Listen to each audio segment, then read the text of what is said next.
যে নকলি যেনেকে সোণৰ ব্যৱসায়ী অসমত ৰমৰমীয়া বেপাৰ চলি আছিলে লখিমপুৰত, তেনেকে আমাৰ ডিব্ৰুগড় মানে অসমতো চলি আছে। ডিব্ৰুগড়, শিৱসাগৰ, গোলাঘাট মানে শদিয়া বা ধুবুৰীলৈকে চলি আছে। আৰু এই মানুহকেইজনে কি কৰে, নকলি মানে পইচা আনে আপোনাৰ 10 লাখ টকা, কিছুমান অৰিজিনেল পইচাটো তেখেতলোকে 5 লাখ টকা দি পিনে আৰু নকলি পইচাটো তেখেতলোকে নকলি পইচাটো আপোনাৰ 10 লাখ টকা দি দিয়ে। আৰু এই পইচাটো তেখেতলোকে মানে সৰ্বসাধাৰণ মানুহবিলাকক তেখেতলোকে অৱগত কৰে, মানে জনায় যে পইচাটো মানে আপোনাৰ এইটো মানে RBI পইচা, RBI য'ত বনাইছে সেই তাৰ পইচা হয়। আৰু তাত আমাৰ চিকিউৰিটি মানুহ থাকে, চিকিউৰিটি মানুহে মানে এইটো পাছ কৰাই মানে এই বস্তুটো এটা মেডিচিন হলে মানে এইটো আপোনাৰ অৰিজিনেল হয়। আৰু মেডিচিনটো আপোনাৰ ইয়াত লগালে মানে পইচাটো মানে ক্লিয়াৰ হৈ যায়। আৰু তেখেতলোকে আপোনাৰ চাওঁ বুলি ক'লে 10,000 বা 20,000 বা 50,000 টকালৈকে তেখেতলোকে সেইটো বস্তুটো মানে এটা তেখেতলোকে আপোনাৰ সেই মেডিচিনটো দি মানে ৰং মাৰি আনি তেখেতলোকে পইচাটো মানে আপোনাৰ মানুহক মানে এইটো অৰিজিনেল পইচা বুলি দেখাই দিয়ে। কাৰণ পিছত আপোনাৰ 5 মানে 1 লাখ টকীয়া বা 2 লাখ টকীয়া মানে 500 টকীয়া ঠাক বনাই মানে ইয়াত আপোনাৰ 10 লাখ টকা আছে, ইয়াত 5 লাখ টকা আছে, তেনেকুৱা এটা মানে আপোনাৰ পেকেজ বনাই মানে তেখেতলোকে সেই মানুহক দি দিয়ে আৰু সেই পইচাটো বিক্ৰী কৰে।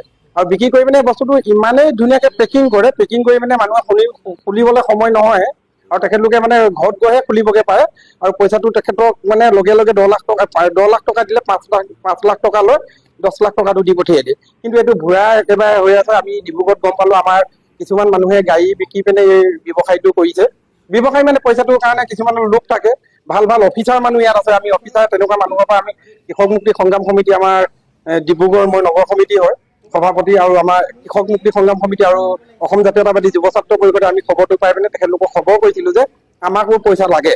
তেনেকুৱাকে কোৱা স্বত্বত তেখেতলোকে ক'লে যে আমি মৰিয়ানিৰ পৰা আমি ইয়াত যাব নোৱাৰো।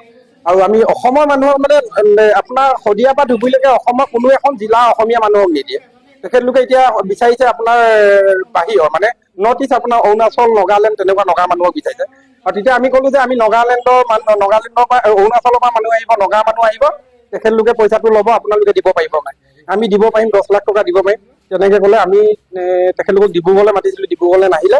আহি পিনে শিৱসাগৰত বোলে আমি দিবলৈ পাৰিম, দিবলৈ আহিম বুলি কোৱাৰ কাৰণে আমি ডিব্ৰুগড়ৰ পৰা শিৱসাগৰ আহিলো। শিৱসাগৰত আমাৰ অসম জাতীয়তাবাদী যুৱ ছাত্ৰ পৰিষদকো আমি অৱগত কৰিছো, আমি কৃষক মুক্তি সংগ্ৰাম সমিতিক আমি অৱগত কৰিছো, আৰু আপোনাৰ ছাত্ৰ মুক্তি সংগ্ৰাম সমিতিক আমি অৱগত কৰিছো। সকলোৱে সহযোগত আমি আজি ৰাজ হোটেলত এখন